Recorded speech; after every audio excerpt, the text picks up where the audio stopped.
road traffic crime, like I just said, where does that figure in a death on the road or injury caused by someone who is actually committing a crime? So that would be absorbed within those results, but for specific data we have departments that deal with, so we have a collision investigation unit, and they would be able to provide you with more detailed data of those numbers. What I might be touching on a question that I think might come later, but I am happy to report that the number of serious and fatal collisions that we're experiencing in Avon and Somerset, on the motorway at least, has consistently dropped, despite austerity actually. One of the highest figures was in the year where austerity really began in 2010, and that figure has gone down and down and down from 22 in 2010 to 4 last year and 6 this year. I don't begin to underestimate the impact on the 6 families that are left behind, and absolutely I agree with you that the inclusion of that type of victim, if that's the right word, the families of those people that have found themselves subject to crime related to road traffic have every much as right to be included within those considerations as everybody else. When I first started to work when my son was killed nearly 30 years ago, I could say that every day 10 people got that knock on the door to say that someone they loved had been killed. Now, when I go to the World Day of Remembrance for all road traffic victims in Bath, I can now say it's 5. And there is a very, I mean, this area is particularly worthy of comment, because I do think that there is a huge amount of people who are really working, not for road safety, we don't like that word, it's road danger reduction that we are really into, and everything that we can do to reduce that. What I really wanted to ask this time, that was just something that came. I was reading about the Triforce and wondering why, obviously it does appear to be Wiltshire that is pulling out. I wondered why, and what sort of effect is it going to have? Because to have the 3 forces, there would be a better way of doing financing all sorts of initiatives, which when they're all pulled apart, I don't know if Gloucestershire is going to stay, but what sort of effect do you think it will have if there is the breakup of the Triforce? Okay, let me start on with this one. We had the Triforce, I think it started in 2014 with Avon, Somerset, Gloucestershire and Wiltshire. And we've had a number of reports, 4 or 5 reports now, that says that we have been very effective but not very efficient. We have brought 3 different organisations together, and it has worked because the officers have made it work. You know, they've done workarounds, they've done phenomenal. So what we said in this last year is that we can't keep on doing these workarounds. We have to use taxpayers' money much better. And so we put forward a model that said that we would be the lead force. It didn't have to be us to be the lead force, it could be anyone to be the lead force, but instead of having 3 different IT systems, 3 different ways of doing holidays, you wouldn't believe how different it could be, but it was an inefficient way of spending your money. So we said there should be a lead model, and it would make sure that everyone then worked to one set of holidays, one set. I know it sounds trivial, but it's not. One set of making sure who's in charge. I mean, we didn't even know who was necessarily on duty until somebody had to phone around the whole of, with the 3 forces because the ITs didn't talk to each other. So we said that this was a way forward, that Avon and Somerset would be the lead, and that, and basically it was Gloucestershire who said that they wanted road policing to be taken, because we're talking about road policing particularly rather than the Triforce and armed response. The Gloucestershire wanted road policing taken back into Gloucestershire, and then Wiltshire wanted to do the same. But I think what has happened, I think we have lost resilience now, and I think that was something that was very close to my heart. I am a born collaborator. I want to collaborate with forces, but I think in the short term, I don't see it doing any damage to the road policing in Avon and Somerset, because of course we were doing a lot of working together across the force, and so quite often our officers were working in Wiltshire and in Gloucestershire, and that will no longer be the case. But I just want to talk about armed response as well, because that's also part of Triforce. And I'd like Andy just to talk about some of that, because that directional lead was really important to us. So we, having worked on the streets as a police officer, served in 3 forces, I very strongly have a view that the officers and staff want to do their best. The job of the leaders is to create the circumstances where they can do it because of the systems, the technology, the leadership, the processes, not despite it. Now, because these 3 forces in the collaboration were effectively all running with their own IT, HR systems and processes, it was incredibly clumsy and inefficient. Everyone agreed that, the 3 forces agreed it. We also agreed that everyone was happy that Avon and Somerset hosted it. We couldn't agree on the terms and conditions. Your question, and that accounts for dog handling, roads policing and firearms officers in the 3 forces. So we're now going to separate and do it independently. Your question was, what impact will it have? Because we had 4 reports, one of which was independent, into how it was going, and all of them said it's going well because of this, but not well because of that, and you do need to sort it out. We did a lot of analysis of who was doing what and whether it was working or not. And actually what we found was that Avon and Somerset were very significant donors providing other services into Gloucestershire and Wiltshire. And so actually, if you have a straight question, what difference is it going to make? I think the roads policing and firearms cover is going to be better in Avon and Somerset than it was, because we're not going to be net donors anymore. If you ask me what impact it will have in Wiltshire and Gloucestershire, actually that is a matter for their chief constables, and I ought to restrict myself to Avon and Somerset. I am incredibly sorry about the loss of your son. That must be painful to bear every day, even 30 years on, and I would want to pay tribute to all of the work you've been doing over those years to make sure that he's not forgotten and that we make things better. And the fact that we're dealing with 5, not 10, is still too many. And certainly one of the most awful moments in my career is holding a 4-year-old boy as he died. He was knocked down by a car going too fast. Telling people, doing that knock on the door, it's pretty awful work. And so what are we doing about in Avon and Somerset? What we heard from John, this was the force that invented Community Speedwatch, and our community have carried it forward. And thank goodness for that.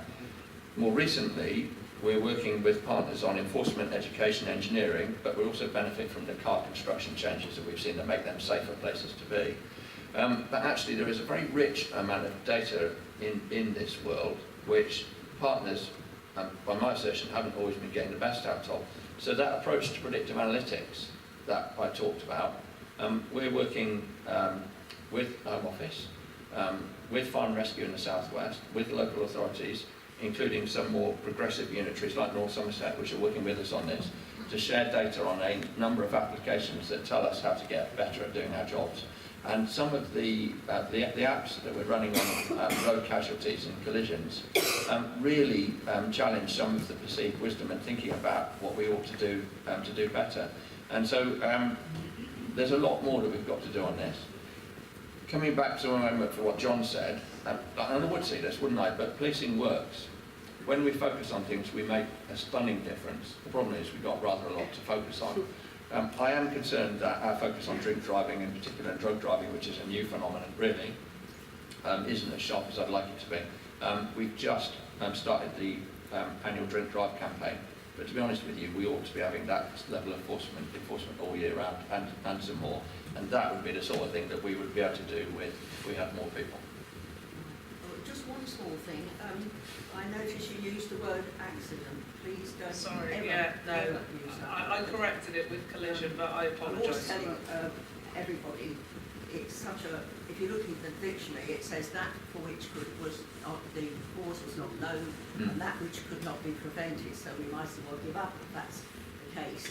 And to speak to parents who had somebody killed when the person was drinking, driving and speeding, and they say accident. And there was a programme on television a couple of weeks ago.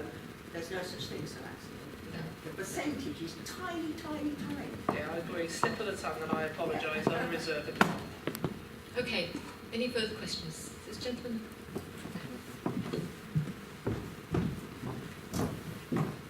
Thank you very much indeed.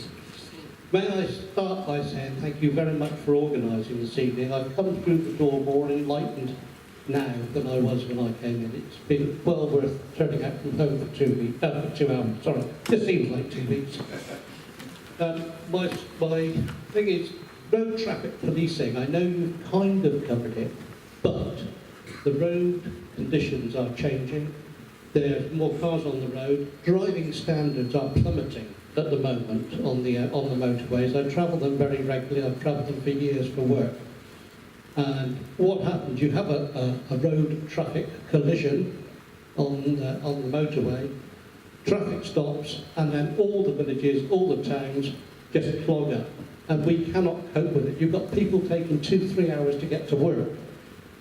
There's no traffic police on the motorway that I ever see that are actually saying, let's have a little chat with you, shall we? You've been hogging the centre lane, or you've been overtaken on the inside, or you've been tailgating. I mean, the government made it an offence to hog the little lane, but there's no one to enforce it. And I really think traffic policing could make a huge difference to the local communities and to some of the idiots who believe that PDI on a new car is permanently disable the indicators. Thank you for that. I mean, we work very closely with Highways England, but what we have found is that if the number of people who contacted me, probably road safety, and I apologise for using that word, road safety is one of the things that most people come to contact me about, and which is why we are such a strong supporter of Community Speedwatch. Because we've been able to work with our local authorities, we have switched on all the digital cameras, and that we are now one of the highest, in fact, if not the highest number of people where you get caught. For those of you who have got caught and who have been caught speeding, if you do a speed awareness course, if you go too fast, I'm afraid that money goes to the Treasury, so please don't. If you've been caught on you're doing the speed awareness course, that £35 of that goes into a fund that we are being able to use to work with enforcement, working with education. I can assure you there have been, I'm not going to say many, because that would not be true, but there have been a number of people who have been prosecuted for hogging that middle lane, certainly numbers for using mobile phones. But I have to reiterate with Andy, is that do we wish we could do more? Yes, we do. And it's something that the public constantly talk to me about, and we do put more funding into that as a percentage than many other forces. We also use we also have a grant that we give for road safety measures, so that we work with kids about learning how to cycle, how to be more visible, how to work on how to be on the roads, young drivers as well who want to know how to drive safely, and older drivers, because we're all getting older, and we are probably one of the worst culprits for poor driving, particularly at night, because some of our sight isn't probably good enough. And we are working with also the Institute of Advanced Motorists to, not as a prosecution or anything, but to encourage particularly older people to work with that organisation on learning how to drive better, because a lot of us took our test 30, 40, 50 years ago, and we may not have had any more education. And as you so rightly say, our roads have changed out of all recognition, and the number of people on the roads are as well. And just before I finish, one of the issues that I'm particularly concerned about is the number, it's still quite small, but it is increasing, of older drivers who are going down the wrong side of the motorway. Because that has, by luck, more than anything else. We've been able to prevent absolute destruction on the motorways, and we've got to find a way of some of the signage, which I think is in some places is poor.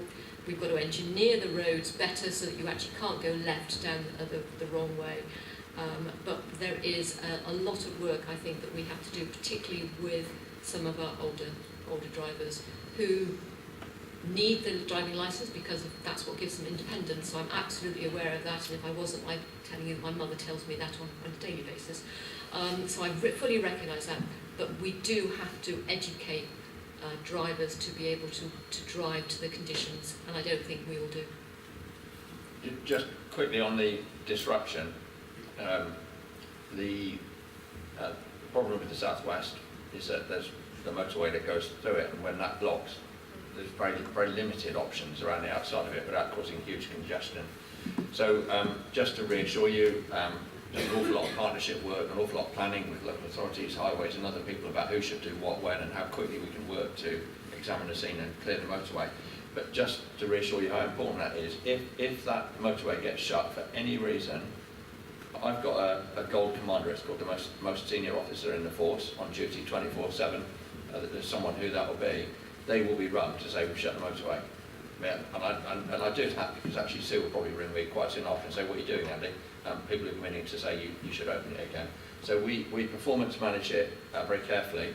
I think we've reduced the average stopping time on the motorway, haven't we, Liam? Yeah, we have, and just the protocol that's been drawn up involved us working really closely with Highways England and other relevant agencies that could ease that problem. And the primary focus was to reduce the time that motorways have to stay closed. Sometimes they will. You know, I don't mean to say to you that when people lose their lives, we absolutely owe it to those to investigate the circumstances of those incidents properly. But also there are certain incidents where the road just becomes unsafe for people to travel on if there's a chemical spillage. Nonetheless, people work tirelessly, and the whole point of this protocol is to reduce those times, because you know nobody is taking away from the fact that when that network doesn't work, the wider area suffers, and we appreciate that, and we're doing a lot of partnership work to try and alleviate those issues when they happen. And it's the community and the economy that suffers as well. You know, if the motorway's shut and everyone then has to drive to places like Portishead or Nailsea or Bridgewater, the economy grinds to a halt because, you know, on a Saturday morning, a lot of our shops need that trade on a Saturday. And if they don't get it because the whole thing is gridlocked, then, you know, we put the economy and employment at risk. So I fully understand the issues. What I think the other thing is, what we are getting better, Highways England are getting better at, is the communication when things when the motorways are shut, about giving people alternatives. Sometimes there aren't, and if you're stuck on the motorway for 4 or 5 hours, then you know it's truly awful.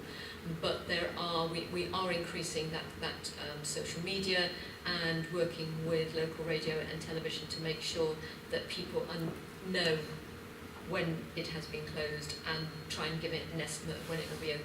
But we have reduced the amount of hours that the motorways have been shut by working very closely with Highways England. And in fact, we are now, the pilot that we did in Avon and Somerset is now being used across the southwest in order to improve those difficulties. But, you know, we are where we live. We've got, you know, the M4, M5 interchange. We know what it's like at the weekends, and there are really, at the end of the day, there are too many cars for the motorways that we've got. So, you know, I live not far from Gordeno Services, and I can tell that basically in the summer it starts on a Thursday night, and you don't go close to the motorway if you can avoid it. I know how you feel. Exactly. So you know exactly. Okay, Steve. Yeah, sorry. The first time. There's what I say. You've just got to speak in the mic. I suppose you can probably hear me anyway, but I might come on to the other way out. So, I want to say thanks to the guys at the Saturday, because obviously you do a hard job. And I want to say, you mentioned algorithms. Leanne said that the laptop's probably the best bit of everything. she's asked that she's starting a course. Are these new equipment that the cams are fantastic for you guys, but are you sacrificing, because you haven't got so much money, are you sacrificing other equipment for the guys?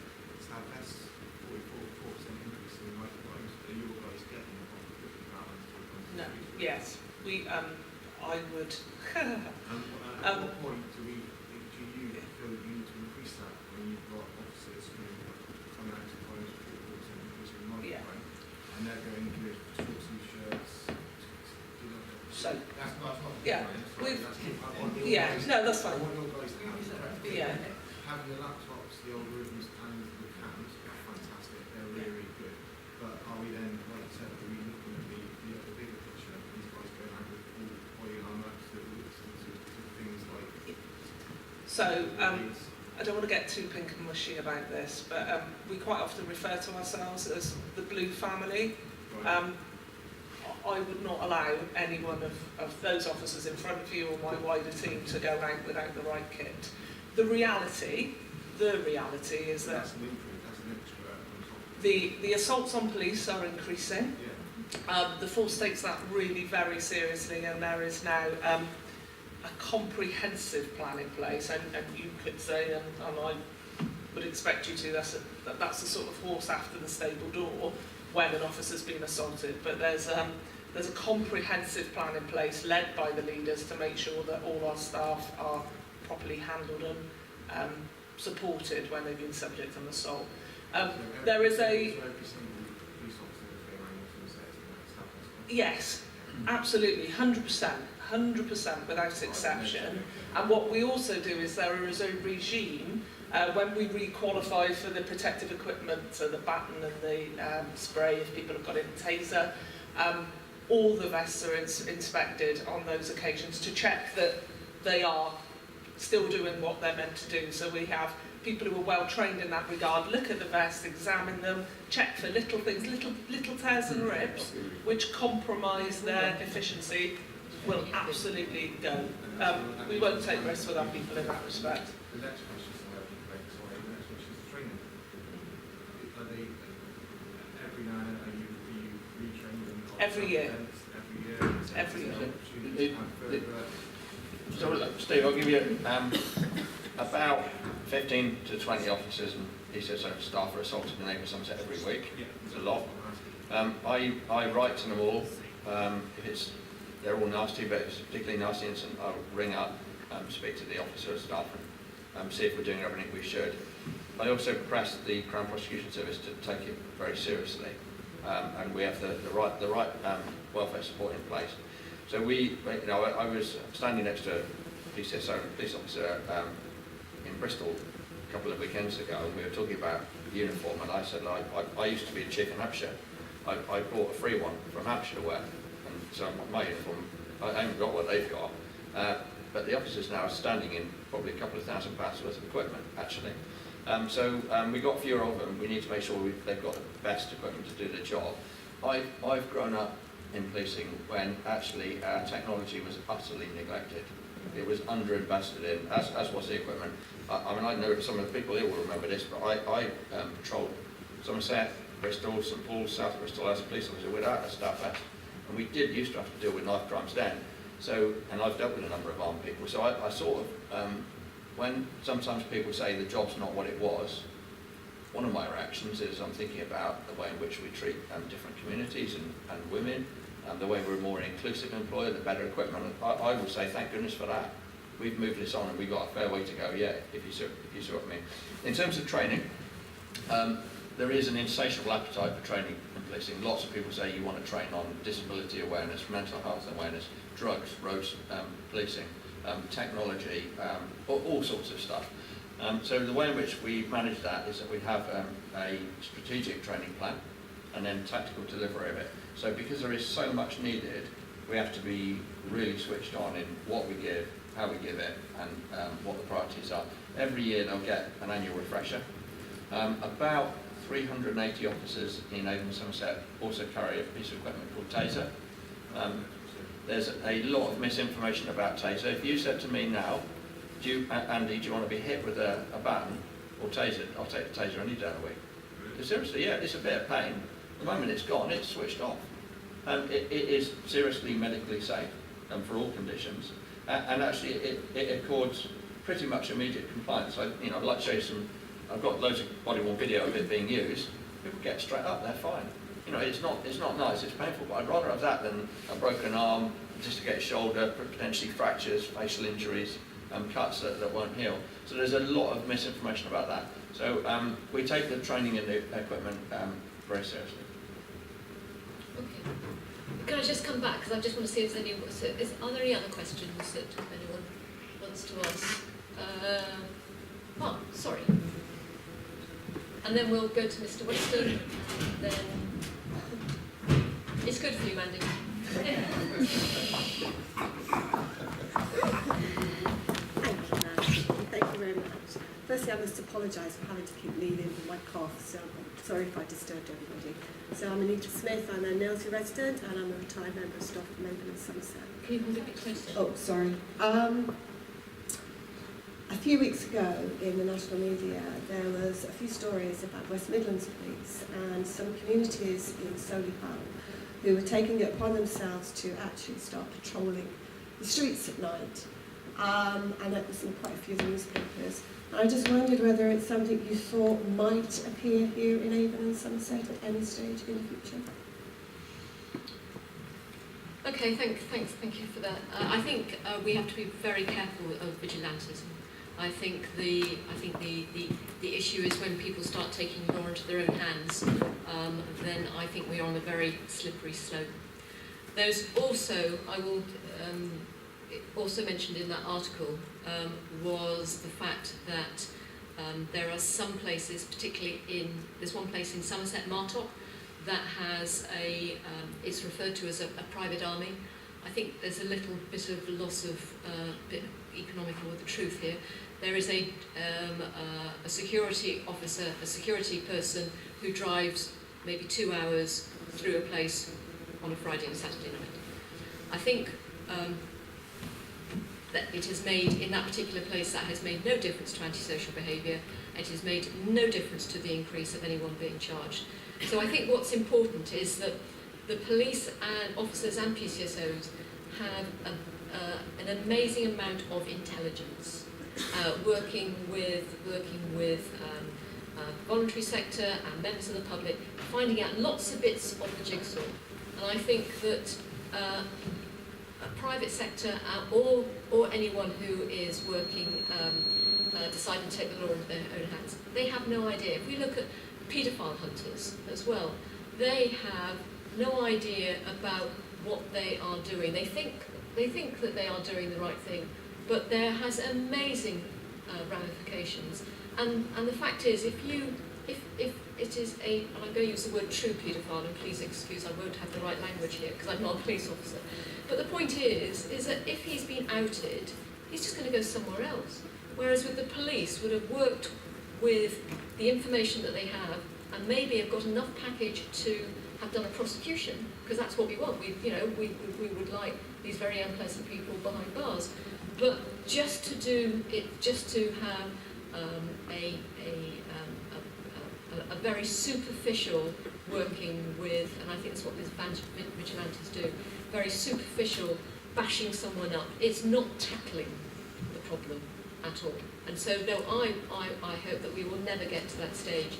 And in fact, we have some parish councils who are looking to fund maybe additional hours from PCSOs. We have some schools who fund PCSOs, but I hope we will never get to the stage where the public fund particular police officers, because what will happen is that we'll have police officers in the wrong place. We'll have, it's a bit like in London, you have police officers maybe in Westminster or Kensington, but actually that's not where they're necessarily needed. They're needed in the areas of some of our multiple deprivation.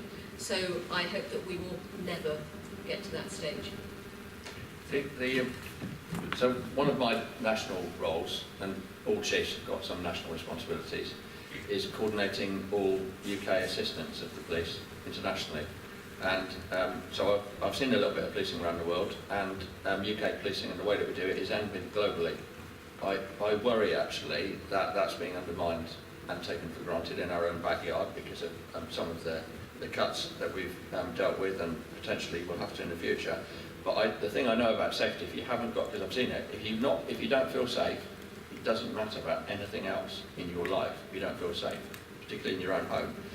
So what you said, Anita, the risk of it is if we don't fill that void, someone else will, and they'll do it because of fear. And who wants to live in a society that feeds off fear? And the reason that I joined the police, and the reason I'm still a police officer now, is I believe in an operationally independent police that actually arrest who they feel they need to arrest when they need to arrest them, not because we're working with someone with more money or because we're frightened of something. So policing, in my opinion, I guess I would say that it should be left to people who are professionally trained, but more importantly than that, it should be left to people who work with transparency and accountability, because if you don't have that, you have mob rule. So I think it's a very dangerous thing. Thank you. Mr. Weston.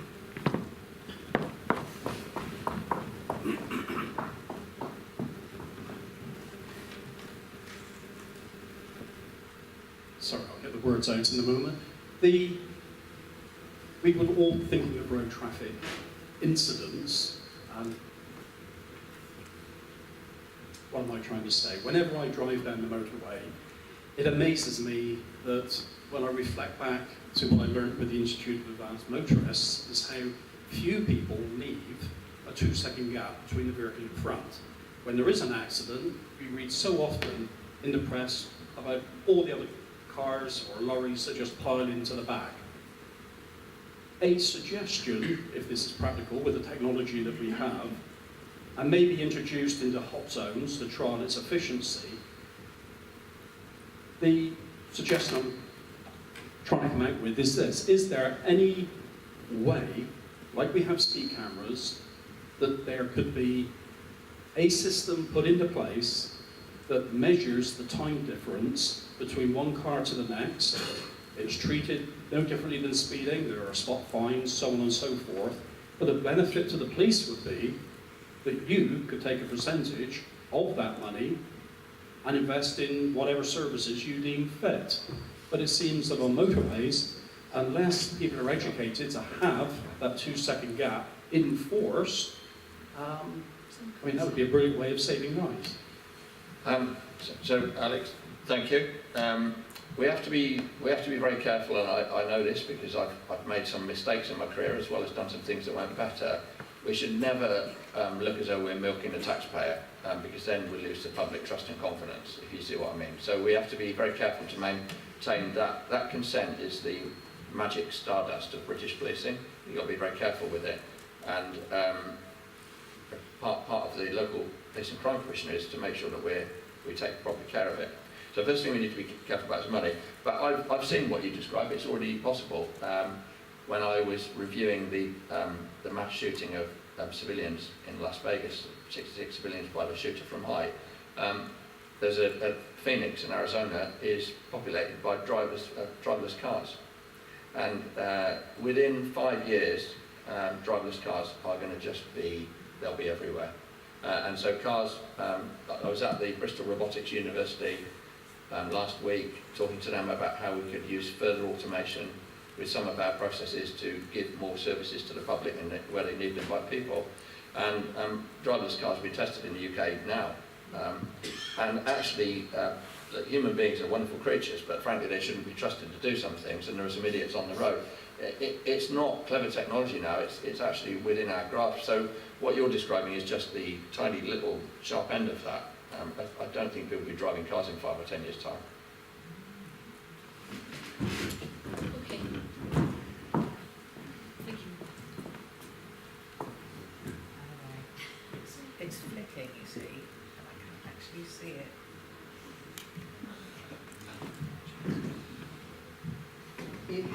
Can I ask a question about antisocial behaviour, please? I had reason to ring the police during the summer about an incident of antisocial behaviour and was told that the police are no longer responsible for dealing with that. I assume as part of the network remodelling that Leanne mentioned. And it was now in the hands of the local authority. Is that so? to deal with. Of course. Obviously, I wasn't party to the phone call, but the suggestion that the police no longer deal with antisocial behaviour is just not right. We deal with antisocial behaviour, but what we do very importantly is deal with it in partnership with other relevant agencies to bring about the best resolution to a situation.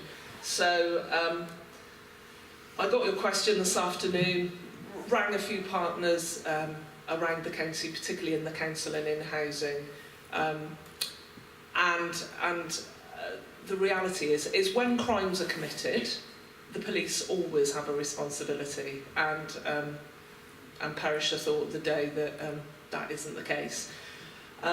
With antisocial behaviour, what tends to happen is there are quite often a combination of factors that come together to create that situation. Now, I don't know, I could be taking a wild leap here, whether you are referring to Millennium Park by Scotch Horn.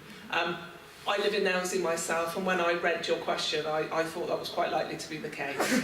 Now, what we find with a situation like Millennium Park, and antisocial behaviour presents in a whole different host of ways. There are powers that the police have that are relevant for Millennium Park. Actually, there are powers that are distinct to the local authority in terms of public